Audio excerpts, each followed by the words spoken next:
નમસ્કાર મિત્રો આજની વિડીયોમાં વાત થશે દેશ અને દુનિયાના સુપરફાસ્ટ સમાચારની। અત્યારે જ્યારે ભારત પાકિસ્તાન વચ્ચે યુદ્ધ વિરામની ઘોષણા તો થઈ ગઈ છે, પરંતુ ગત રાત્રે સરહદી જિલ્લામાં સ્થિતિ સામાન્ય જોવા મળી હતી। પાકિસ્તાન તરફથી સોશિયલ મીડિયામાં પોસ્ટ મૂકતા ભુજના યુવકની ધરપકડ પણ કરવામાં આવી છે। દ્વારકાધીશનું મંદિર સાંજે 7 વાગે બંધ કરાયું હતું।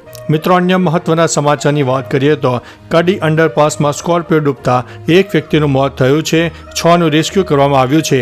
દ્વારકા જિલ્લામાં 3.5 ઇંચ વરસાદ અને માળિયાહાટીના અને જામજોધપુરમાં 2.5 ઇંચ વરસાદ નોંધાઈ ગયો છે। મિત્રો, અન્ય મહત્વના સમાચારની વાત કરીએ તો રિક્ષા ચાલકે પોલીસ કર્મીઓને બેફામ ગાળો કાઢીને ધક્કે ચડાવ્યા હતા। સ્ટન્ટ કરતા રિક્ષા ચાલકને અટકાવીને કહ્યું તો રિક્ષા ચાલકે કહ્યું કે હું રાવણ છું, તું મારી રિક્ષા કઈ રીતે અટકાવી શકે છે। મિત્રો, અન્ય મહત્વના સમાચારની વાત કરીએ તો દાહોદના ઝાલોદ તાલુકાના ચાકલિયા ગામે લગ્નની લાલચ આપીને રાજકોટના યુવકની હત્યા કરવામાં આવી છે। આરોપીએ યુવક પાસેથી 10 લાખ રૂપિયાની ખંડણી માંગી હતી। યુવકે ખંડણી આપવાની ના પાડતા યુવકને મારીને ખેતરમાં ફેંકી દીધો છે। મિત્રો, અન્ય મહત્વના સમાચારની વાત કરીએ તો સુરતનું હવાઈ ક્ષેત્ર મહત્વનો વિકલ્પ બની રહ્યું છે। ભારત પાકિસ્તાન યુદ્ધ વચ્ચે યુરોપ, ચીન અને ગલ્ફ સહિતના દેશોમાં 6469 વિમાન સુરતની એરસ્પેસમાંથી પસાર થયા છે। મિત્રો, અન્ય મહત્વના સમાચારની વાત કરીએ તો તિબેટમાં 5.6ની તીવ્રતાનો શક્તિશાળી ભૂકંપનો આંચકો આવ્યો છે। નેપાળથી લઈને ભારતના અનેક રાજ્યોમાં આ આંચકા અનુભવાયા છે। મિત્રો, અન્ય મહત્વના સમાચારની વાત કરીએ તો નડિયાદ તાલુકાના પીપળદા ગામમાં 500 મીટરની એક જ ગટર લાઇનમાં જુદા જુદા નામ આપીને 3 વખત ગ્રાન્ટ મંજૂર કર્યાની ફરિયાદ નોંધવામાં આવી છે। મિત્રો, અન્ય મહત્વના સમાચારની વાત કરીએ તો ગુજરાતના અનેક વિસ્તારમાં વરસાદથી તબાહી મચી છે। ખેતીના પાકને વ્યાપક નુકસાન થયું હોવાની ફરિયાદો મળી છે, ત્યારે હવે ગુજરાત સરકાર તમામ જિલ્લામાં સર્વે હાથ ધરે તે હવે જોવું રહ્યું।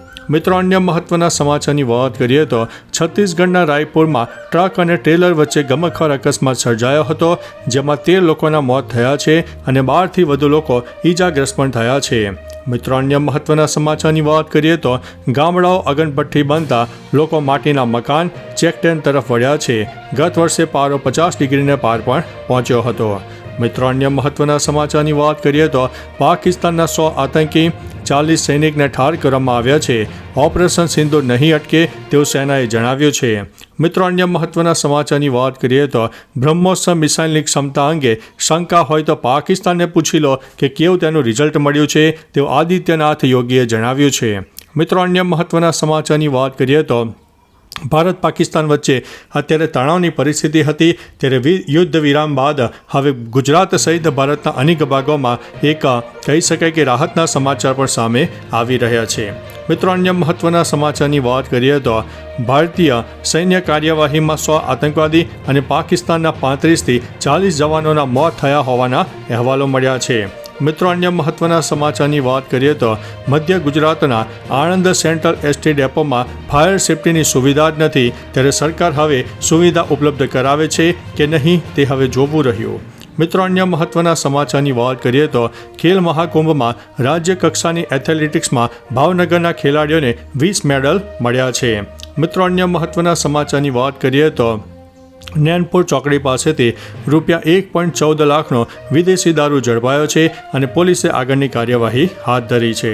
મિત્રો, અન્ય મહત્વના સમાચારની વાત કરીએ તો મહુવાના હરિપર રોડ પર બોલેરોએ અડફેટે લેતા બાઇક ચાલકનું મૃત્યુ થયા હોવાના અહેવાલ મળી રહ્યા છે। ત્યારે મિત્રો, આગળ વાત થશે લાઠીમાં સામાન્ય વરસાદ વરસતા ઠેર ઠેર પાણી ભરાઈ ગયા હતા, લોકોને ભારે હાલાકીનો સામનો કરવો પડ્યો છે। મિત્રો, અન્ય મહત્વના સમાચારની વાત કરીએ તો સૌરાષ્ટ્રમાં વાદળછાયા વાતાવરણમાં વધુ 3 ઇંચ સુધીનો કમોસમી વરસાદ નોંધાઈ ગયો હતો અને ખેતીના પાકને વ્યાપક નુકસાન થયું છે। તો ચાલો મિત્રો, ફરીથી દેશ અને દુનિયાના સુપરફાસ્ટ સમાચાર લઈને મળતા રહીશું। ત્યાં સુધી અમને રજા આપશો। નમસ્તે।